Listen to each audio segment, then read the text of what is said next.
The news begins by telling you that emergency responders in Abuja have blamed the use of substandard materials in the construction of a building which collapsed in Abuja, trapping 4 residents. Though the residents were successfully rescued, the responders say the building has failed a preliminary structural integrity test. Our correspondent, Joshua Imarai, was at the scene of the collapse, which occurred at the Kubwa area of Abuja, located at the Buhari Area Council. Struck in the early hours of Saturday in the Kubwa area of Buhari Area Council, Abuja. A 3-story building originally constructed as a hotel, then converted into a hospital and finally used as a residential apartment, collapsed, trapping 4 people inside. Early 6 this morning, my neighbor came to knock on the door that the building is shaking. So he said we should come outside. So when I came downstairs, I really saw the building shaking. So I went upstairs to wake my husband and my kids to come down. So immediately we just rushed down. The building collapsed. The only thing I know that is about 36 rooms, but I don't really know the actual people because some people are couples, some people are single. At the scene of the collapse, initial responders reported that fortunately, no lives were lost. I was one of the early people to be here with the DPO, and that was when we started looking for rescue mission on what we can do. We rescued 3 people, and they're in the general hospital here. So far, we have been able to rescue 4 people alive. 2 people are in the hospital, others we are on hot. From the rubbles, you can see that the use of substandard materials is part of it. If you look at the rubbles very well, you see the quantity of cement and quantity of sand, the quality of iron rods, and the size. According to authorities, the building will be sealed off while specialists conduct a structural integrity test on its remaining parts to determine its viability and ensure it's safe for occupancy. In Abuja for News Central, I am Joshua Imarai. We're also tracking the situation in Plateau State, where the state governor, Caleb Mutfwang, has strongly condemned the tragic collapse of a 2-story building at Saints Academy, which resulted in the deaths of 22 students. Visiting the scene on Saturday, the governor described the incident as Black Friday and emphasized that it was an avoidable tragedy. The governor praised the unity and humanity displayed by the community members who gathered on Friday to assist in rescue efforts. News Central's Chizoba was there and now tells us more. It is Saturday morning, a day after the sad incident occurred in the city of Jos, the Plateau state capital, where a 2-story building collapsed on students while writing their last exams for the term. This other side is the remains of the other 2-story building that was also brought down after what happened yesterday for the fear of unknown. However, operators of the excavators have told us that they have reached the ground level to ascertain that no other body is left under the rubble. Among those who visited the scene of the incident on Saturday morning was the governor, who expressed his deep regret and described the event as Black Friday. Following his tour of the incident site, the governor proceeded to the designated hospitals to visit the surviving students who are currently recuperating. Yesterday we did was a Black Friday for us. It was a very unfortunate incident. Like I said, it's an incident that could have been avoided with proper governance. Clearly, you can see that the building leaves a lot to be desired. Even as a layman, I could see that the building was not up to standard. Let me appreciate the people of Plateau State who rushed to the scene in their numbers. People also lent their equipment for use. This is our common humanity, that when disaster befalls any one of us, we are there for one another. We'll continue this process of engagement and comforting one another until God brings comfort to the families who lost their dear ones. Some of the affected students shared their experiences with journalists at the Bingham University Teaching Hospital, Jos University Teaching Hospital, Plateau Specialist Hospital, and Our Lady of Apostles Hospital. Our government teacher sent me to go and call my other classmates in my chest. So the thing happened in that chest. So I wanted to enter the class. As I was entering, the thing happened. I just felt I don't know what happened. Now, how are you feeling? Just like the class that day when the war started breaking, so my classmates now woke us up because we are about to sleep and some of my classmates are going to sleep. So we are about to sleep, then she saw the Plateau on the wall, then she told us to run. When we ran out, as we just came out of the class, then the building fell down, then we slid, then the iron and made my hand. The student came to call us to go for another class. Before we could leave the class, it collapsed on us, and when it collapsed on us, we struggled. We were 11 in the class. All of us struggled out. Only one person in the class died. We came out by the grace of God, and thank God our class collapsed first, because if it started from up, would have been all dead. And thank God for the decks there that held the first wall down. Efforts to reach the parents of the deceased students were unsuccessful, as many had left town for funeral rites. However, some parents of the surviving victims shared their thoughts. When I saw it yesterday, I was not happy, short, because the children that the incident happened, that they don't know that thing happened yesterday, but it just happened. But we thank God for the ones that are alive, the ones that died, and that they just rest in peace. It's substandard. The materials we are here is substandard, and we are trusting God that the government will come and look into this. So what's your comforting words to other parents? My comforting words is that let all the parents that have their works here, let them have faith in God. None of their work will lose their life. Building experts remain at the scene of the incident, collecting samples for analysis to determine the cause of the collapse. In Jos for News Central, Chizoba Anyonwe. And joining us on the news to tell us more is our News Central correspondent in Jos, Chizoba Anyonwe. Now, Chizoba, it has been a long day covering this tragic incident, and I salute your doggedness to bring us details. What more do we need to know as regards the incident that happened in the school in Plateau State? Good evening, and thanks for having me. Actually, it hasn't been an easy one, but this is what we do to show that we are first human before becoming whatever we have become. So a different thing from what has been happening is actually the fact that the governor has said over and over again, and it's quite good that he stated it clearly today, that the executive order 003, which the government had earlier embarked on following enforcements on those that have been occupying shops or business places, houses, or even business places too, that are not legally approved by the Jos Metropolitan Development Board, which is an organization or an agency that has to certify a place that you want to build or set up a structure for business or for a home or a school, as the case may be, or anywhere. So this order has been reiterated again by the governor that the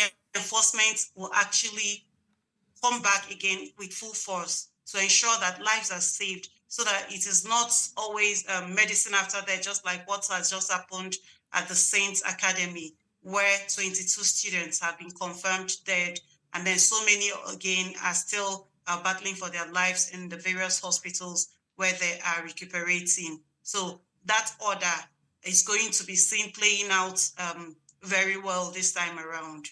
Okay, so I'm talking about saving lives now. I'd like to get more details about the children in the hospital. We just watched your reports, some of them narrating the incident, how by whiskers some of them got saved. How are they recuperating now? What has been the efforts of the government to ensure that they are well treated? And of course, the family members, how are they feeling in all of this? Well, the governor was there this morning to see them, to see how they are also coping.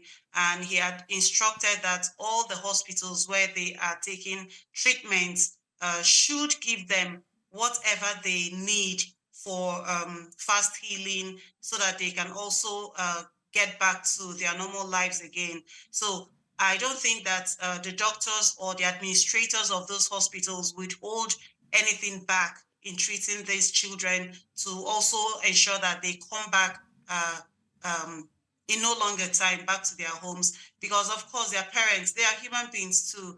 They are heartbroken, especially those of them that have lost their children. Actually, it hasn't been a funny thing at all since yesterday. So government is doing everything. They have also said that all the payments will be done by the government. So all the doctors need to do is to ensure that these kids, these students are treated the way they should be treated, the best that they can get within the state. All right, Chizo Banyowe, thank you so much for sharing these updates with us. I hope that you keep strong and wish the family the best of strength at this time. Thank you. Thank you so much, and thanks for having me. Sure. Now, let's get a further perspective on this matter as we're joined by a former president, Nigeria Institute of Building, Kenneth Unduka. Mr. Unduka, good evening to you. Mr. Unduka, of course, if you did watch the reports, the governor said that this situation could have been avoided. So in your professional experience, what would you say are the most common causes of a building collapse that we have seen recently, particularly the one in Abuja now has been reported in Plateau State? My comment, I must pass my condolences to families of the students who were involved in the collapse, and to commiserate with the Plateau State government and FCT for the unfortunate development. It is unfortunate because there are things that we could do that were not done. And it's unfortunate because professionals, businessmen alike who are involved in building materials and government-controlled agencies may not have done their work. Now, if we're looking at what could cause building collapses, we are talking of poor defective designs by professionals, inefficient building process management, building production process management. This building production process management implies that anything that is being done on site should be properly supervised, controlled, and evaluated. These are not, most of the time we discover that with the prevalence of quacks, these processes are not respected. And the fact that the construction stage of building production is not regulated. Everybody becomes an all-commerce affairs once it comes to construction, quite unlike what is in the design stage of a building production delivery. You see, for you to build, there must be an approved design done by a registered architect, a registered engineer, or a registered professional. But when it comes to construction, where the builders that are trained to do that work are supposed to monitor the progress of that job based using the building production management document. Mr. Kenneth. Hello, Mr. Kenneth. Well, I think we just lost connection with Mr. Kenneth Unduka there, giving us details as regards what are the requirements that would help ensure that buildings are not defective and are formidable, or should we say, are strong enough to withstand any form of. Okay, so I'm made to understand that Mr. Kenneth is back. So, Mr. Kenneth, can you please just conclude on what you were saying as regards the things needed to ensure that buildings being erected are strong and will not cave in no matter the situation or circumstance that it faces? We should ensure that quackery is avoided. We should ensure that developers and builders or contractors do not revert to greed in order to get maximum profit. We must ensure that at all times, especially in existing buildings, that buildings are evaluated through non-destructive tests to confirm whether their structural integrity is still intact. And virtually all state governments should establish the building control agency. That building control agency should be the regulatory arm of government that goes from site to site to monitor compliance with building production specifications. And the domestication of the building code will help to enforce, because in the national building code, there are what we call state compliances. At every stage of the building, a professional have to indemnify the public that work that is done is according to specification and safe for the environment. Okay. If the building code is domesticated, some of these problems will be averted. And if the building control agencies are there, they should be in a position to ensure that things are done according to design. Above all, builders who are trained to execute building production processes should be allowed to do their job. There should be avoidance of quackery, especially when it gets to the level of professionals. Of course, this would mean that due diligence was not actually done before these structures were put up. But then we appreciate your contribution, Mr. Kenneth Unduka, for helping us understand this better. Thank you. Thank you so much. We go on a very short break on the news. We have more to come your way. To stay with us.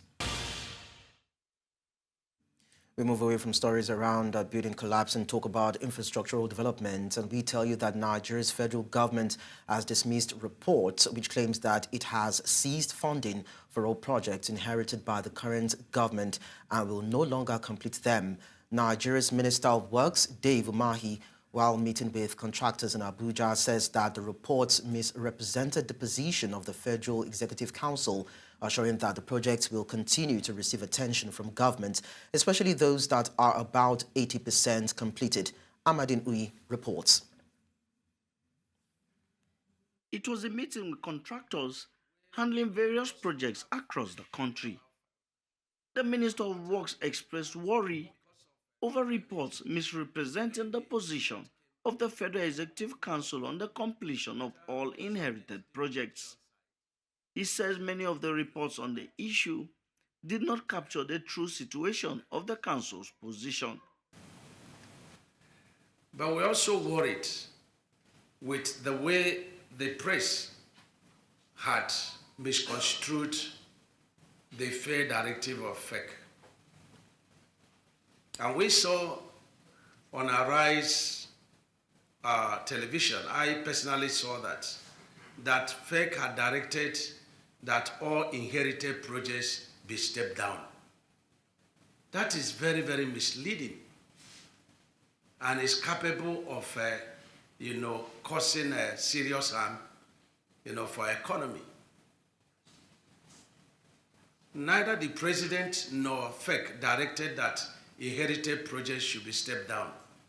Rather, it was Mr. President, out of his magnanimity and very exceptional, that directed that all inherited projects should be made alive through appropriation. He adds that government is currently reviewing all inherited projects and those up to 80% completion will be given top priority. In reviewing the inherited projects, what we are doing now is to review the project in line with availability of funds and make proposal to FEC. If such a project has attained about 80% completion, they will make a proposal to FEC that in subsequent appropriation, money should be made available and such projects should be made a priority so that it could be completed. And that is simply what FEC directed, and that is simply what we are going to do.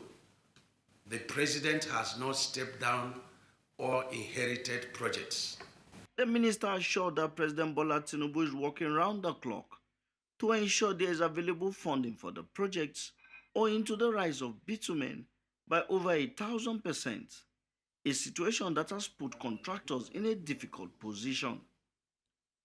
In Abuja for News Central, I am Amadin Uyi.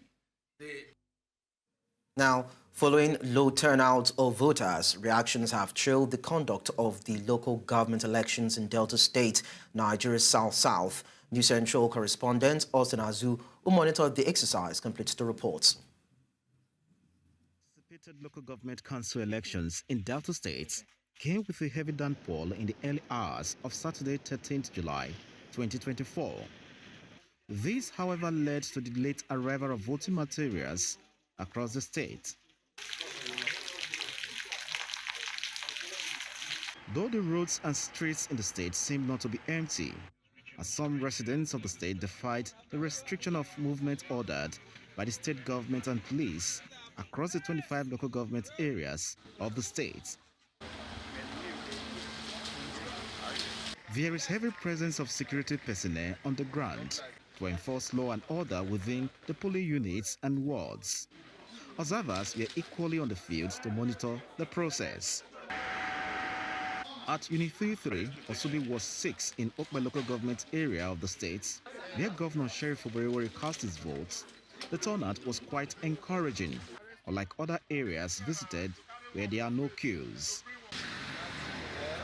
Governor Bayero, who affirmed faith in the transparency of the polls in the states, also spoke on the recent Supreme Court judgment on local government financial autonomy. I believe in financial autonomy. As a former speaker, we are in the front of the issue of financial autonomy for the legislature and for the judiciary. So those judgments not affect the state. So we still believe in it. The issue is for the chairman too. They should not be carried away because they are closer to the grassroots. They should see how the people can have impact. Other polling units and wards visited, the voters described the process as peaceful. Election will be very peaceful, though the turnout has been very low because of the downpour. Yeah, it's going peacefully. Everywhere in Jedo land is calm. You can see how the place is peaceful. There's no fight, there's no quarrel. Everybody is well seated.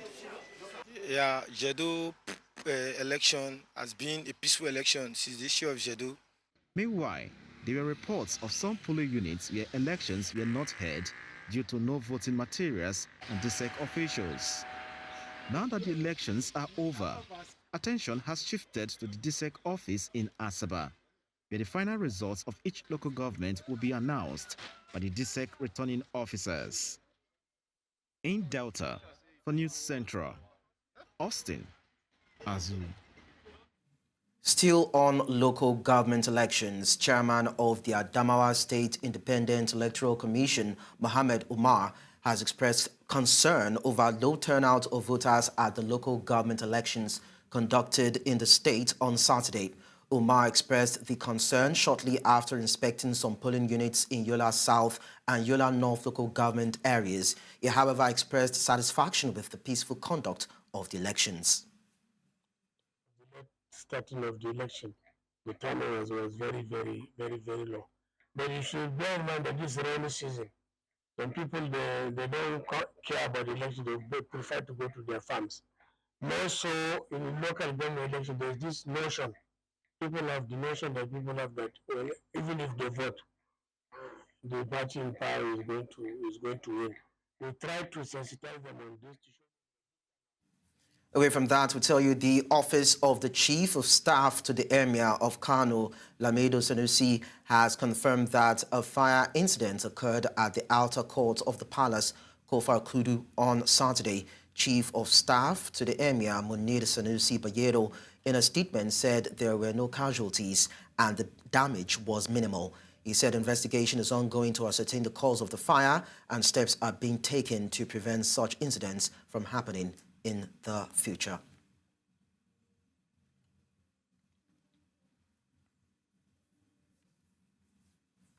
Let's now tell you that President Bola Tinubu has approved new heads for the National Pension Commission, the National Agricultural Land Development Authority, and the Code of Conduct Tribunal. Presidential spokesman Ajuri Ngalale announced Dr. Menasara Kogo as the new chairman of the Code of Conduct Tribunal. Dr. Kogo is a seasoned lawyer and analyst in law, security, economy, politics, and international diplomacy. President Tinubu expects professionalism, integrity, and dedication from Dr. Kogo in his new role. Additionally, Cornelius Oluwasegun Adebayo has been appointed as the Executive Secretary and Chief Executive Officer of the National Agricultural Land Development Authority. Adebayo is an engineer and community and social development expert. The President also approved the appointment of Jobson Ewalefo as the new Director General of the Construction Infrastructure Concession Regulatory Commission. Away from that, former Senate President Ayim Pius Ayim has left the People's Democratic Party for the ruling All Progressives Congress. He announced his defection at Pa Oruta Ngele Township, Abakaliki, during the APC local government election campaign's grand finale on Saturday. Joining him were former state and National Assembly members, former Labour Party governorship candidate Edwin Nkwegu, Senator Obinna Oda, and thousands of supporters. They were welcomed by APC National Chairman Dr. Abdullahi Ganduje, Progressive Governors Forum Chairman Governor Hope Uzodinma, Ebonyi State Governor Francis Nwifuru, Minister of Works David Umahi, State Chairman Stanley Megan, and other party leaders. To security matters now, bandits have freed two Kaduna journalists, Abdul Ghaffar Alabelewe and Abdul Rahim Audu, along with three families after 7 days in captivity. The Nation's Alabelewe and Blueprint newspapers, Audu, their wives and children, were abducted last Saturday night in the Hono community, Chikun local government area in Kaduna State. Alabelewe is the current chairman of the Correspondence Chapel of the Nigeria Union of Journalists, Kaduna State Council. Announcing their release, Kaduna NUJ chairperson Asmau Yawo Halilu thanked the National Security Advisor, the DSS Director General, the Inspector General of Police, the Kaduna State Government, and the NUJ National President. She added that members would be notified when the freed journalists and their families would reunite in Kaduna. In a move to bolster educational resilience and enrich learning achievements, Yobe State recently hosted its second annual Spelling Bee competition held in Damaturu, the state capital. The event drew participants from 72 schools from rural and urban areas. In this report, New Central's Omar Kirawa highlights the standout performance of young Khadija Manga. Her remarkable achievement surprised many, making her a beacon of inspiration.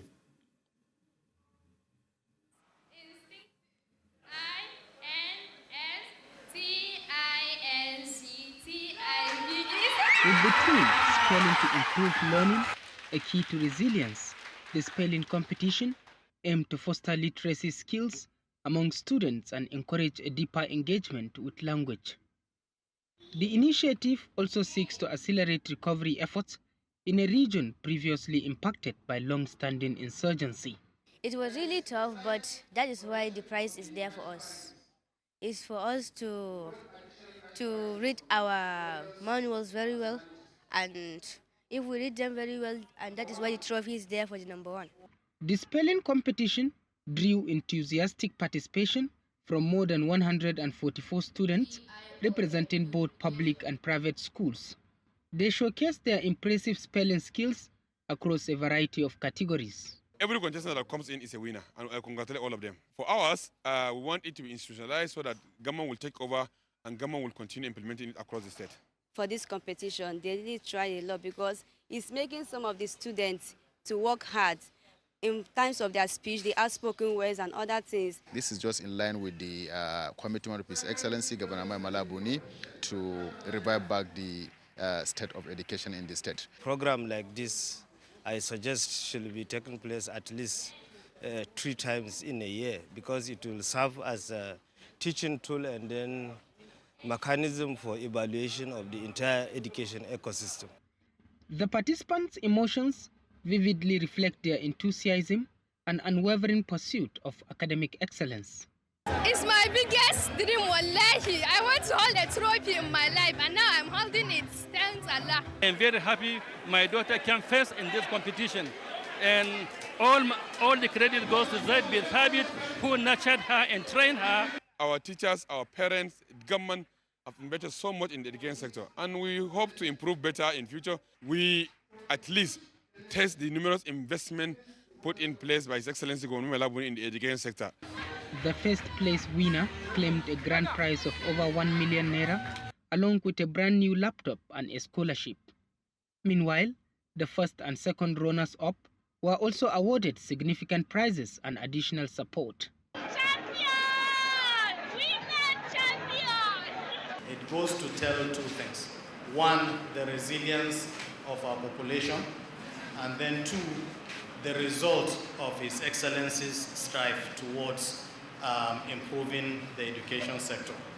Officials treated the children to a sightseeing tour across various captivating locations in Damaturu. Yobe State government will look inward to see how this process can be improved by institutionalization through relevant agencies, domesticating the process, and giving every LGA equal opportunity to participate.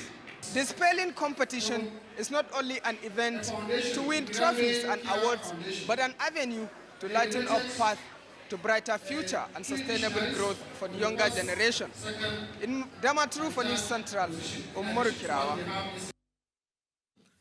We'll move away from there to tell you that members of family of Nkuma AJK are currently counting their losses following the sudden death of their two daughters by their neighbor in Abriba community in Abia State.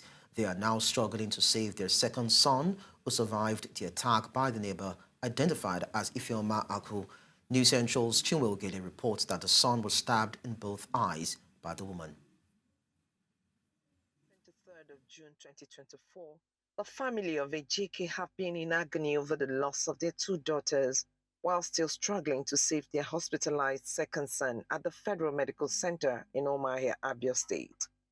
It's been a tortuous and challenging period for the family of AJK, as Comfort, mother of the minors, narrates how their neighbor in Binyom Abreba community, identified as Ifeoma Aku, attacked her with a knife while she was sweeping on that fateful day, which made her run out to get help. But upon return to the house, she met the unimaginable. Before we came back with those people, that girl get inside our room. She now jump on top of our bed and be stabbing these children with knife.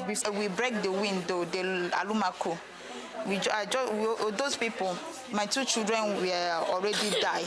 She said the suspect, who never manifested any act of mental illness, also inflicted harm on herself. As the girl just came inside, outside the gate, so she just used knife and stabbed herself.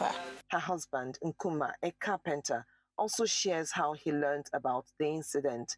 Before they come carry me, go for the ambulance, then come open the wrapper.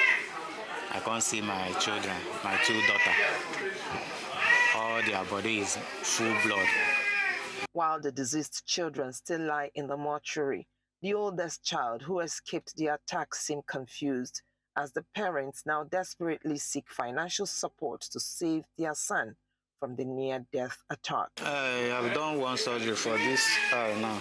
Then the doctor and the nurse who is in charge said that we'll carry and go do this one now for surgery, but the injection they demand, we don't have the money for now.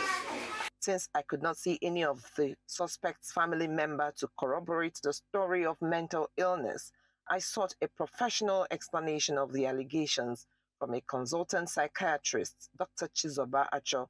So the person's motive must be checked, and we can only get to know about that if we have to do a thorough investigation and history taking. There are people with mental problems who are not aware that they are mentally ill. You know, they have impaired judgment. They lack the capacity to reason, to think. Then there's also people who are aware that they are suffering from mental illness. You know, sometimes after they have carried out an action, they become remorseful. And that guilt can actually make them, you know, they know the consequences of what they have done and what they are going to face. So that could make them as well to take their own life. The police public relations officer in the state, Maureen Chinaka, said police are investigating the matter. We got the report at Abriba Divisional Headquarters on the 24th of last month. It is not being security conscious, keeping a mentally ill person around you, because those people, they are likely to have a period or a time we call lucid intervals. Both parents have been at the hospital since the incident and are totally spent with the little they had and may not be able to afford more payments for their child's medical bills. How then can justice be served on this unfortunate incident and punishment for the suspect who is now late? In Omaha for News Central, Chinwe Ugele. The Lagos Leadership Conference, an annual international leadership platform, brings together leaders from all segments of the society to share ideas and get fresh insights from within and outside Nigeria. Earlier on Friday, the 20th edition of the conference was held in Victoria Island, Lagos, Nigeria. News Central's Bettina Imreli reports. The overall aim of the Lagos Leadership Conference, LLC, is to contribute a quota in reducing the leadership deficit in our nation.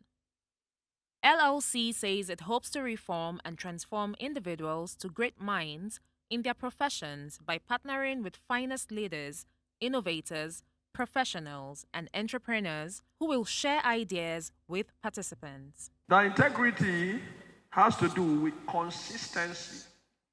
Please note the words.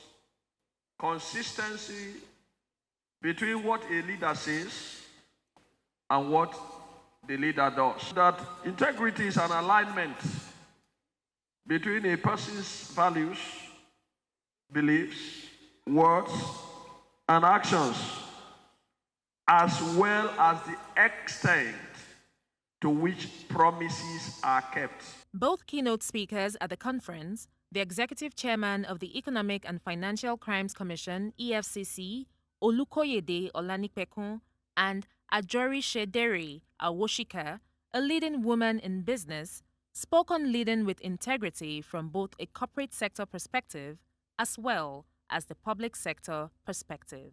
So we are just established what I call the Directorate of Fraud Risk Assessment and Control. The whole directorate in the FCC now, we established about 3 months ago. We are going into the MDAs.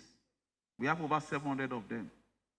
So we are going to go into their process for award of contract and procurement activities. And so we are examining that. The past 5 years, how many contracts have you awarded? What process did you follow? Where are the evidence of execution of this project?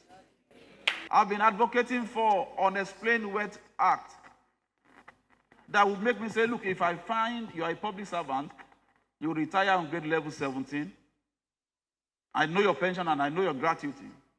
Now you are living in a house of, in a house of 1.6 billion in Ikoyi. I will call you, sir. Explain how did you acquire this? Simple. The Lagos Leadership Conference 2024 prides itself as being more than just an event. It positions itself as a movement towards a brighter, more sustainable future, an avenue for all and sundry to redefine leadership and shape the world we want to see. In Lagos, for News Central, Bettina Nwili. Youths across Africa have been tasked to be confident in showcasing their entrepreneurial talent so as to attract support and build a thriving business community on the continent dominated by young entrepreneurs. This was during a pitch contest in Abuja to encourage entrepreneurship among African youths. Micro, small and medium-sized businesses, also known as MSMEs, form the backbone of African economy as they are considered a critical force for economic growth, job creation, and poverty alleviation. However, MSMEs in Africa are faced with numerous challenges, with access to finance a major source of worry. In supporting Goal 8 of the Sustainable Development Goals, which seeks to promote decent work and economic growth, investors and young innovators have been brought together so that they can invest in these young people You then can actually book a virtual consultation with a medical practitioner, either from their classroom or from their dorm room, from their hostels. And when tests are needed, they can be, a phlebotomist can be dispatched to them to pick up their sample, or they can actually be sent to a partner lab that's partnering with us. We have been able to also document database of our cultural heritage. As Africans, we have a lot of things that we do, but it's not being captured in the right sense. But photography helps you to capture it in the right sense. Experts here, while emphasizing the need to support young entrepreneurs across the continent through pitch competitions like this, urge young people to be innovative and confident in showcasing their entrepreneurial skills to investors. Honestly, some of them, we wouldn't even know what they can do if they don't come out to pitch. You just have to come out, present your business, have solid proof of concept and all that, and the government will provide funding for you. They call for collaboration to support MSMEs with the necessary mentorship, resources, and opportunities to thrive. If these individuals or organizations are interested in partnering with organizations like this, it would make the job easier. It would help us impact more people. The respective governments of each nation should do more to empower, because trust me, there are so many bright individuals. It's just that we cap them at 20. Acknowledging the efforts of various governments across Africa in supporting startups, some of the entrepreneurs here are calling for enabling policies that guarantee a friendly business ecosystem. In Abuja for News Central, I am Idonko Joseph. We take you to Rwanda to tell you that President Paul Kagame has held his final rally ahead of the legislative and presidential elections next week. Longtime leader Kagame and his Rwandan Patriotic Front is widely expected to win and extend his iron grip on the Great Lakes nation.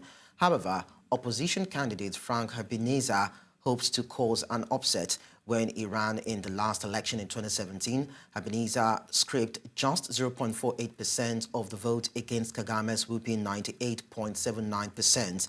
Kagame has been Rwanda's strongman since the end of the 1994 genocide, when his RPF militia overthrew the extremist Hutu regime, which instigated the vicious killing spree that left around 800,000 people dead, mainly from the Tutsi minority. You can't fake unity, you can't fake excitement, you can't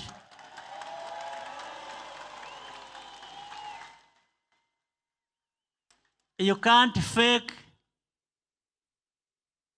a turn up like this one. You can't. Niyo mpamvu mvuga gukomeza umutekano, niyo mpamvu mvuga gukomeza inzira y'amajyambere, niyo mpamvu mvuga.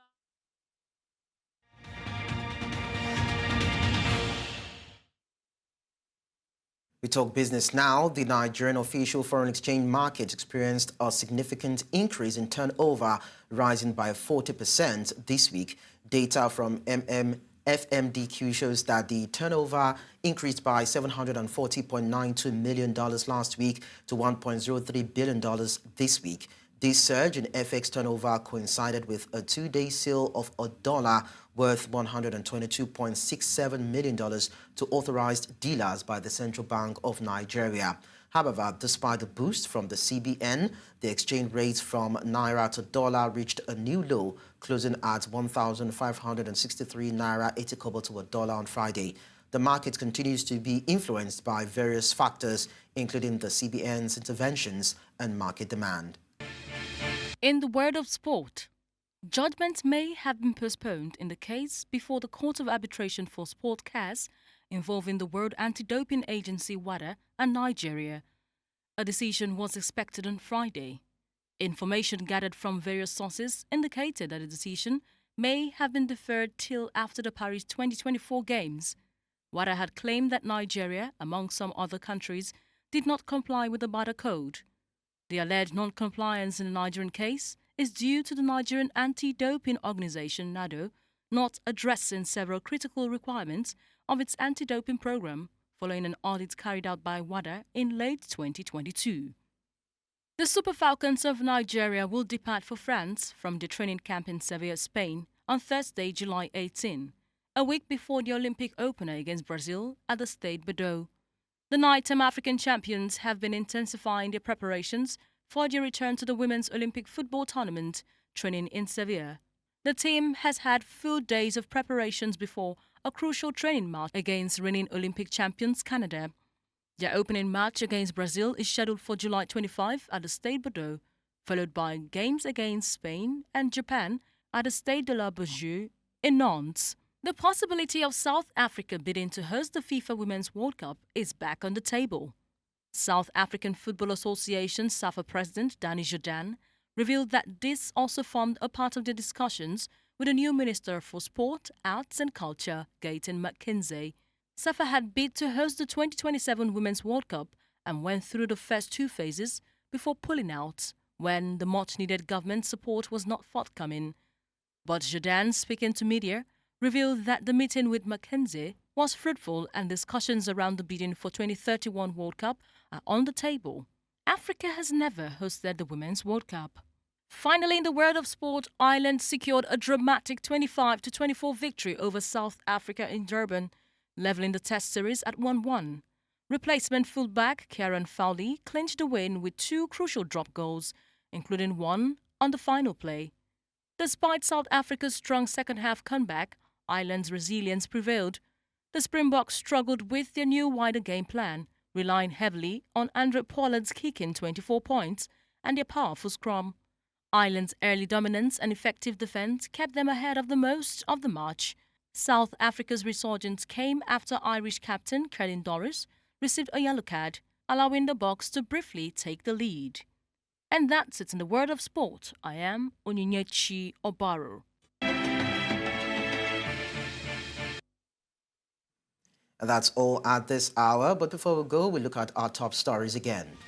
We told you that President Bola Tinubu appoints new heads of agencies. 74 victims discharged as Plateau State Governor Mutfwang orders closure of Saints Academy School. We also told you that 6 killed in Mogadishu prison shootout.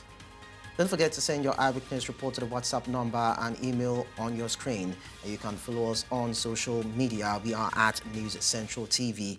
You can also watch News Central live on DSTV channel 422, Star Times channel 274, Avo TV or YouTube. Many thanks for watching. I am Lekan Onabanjo.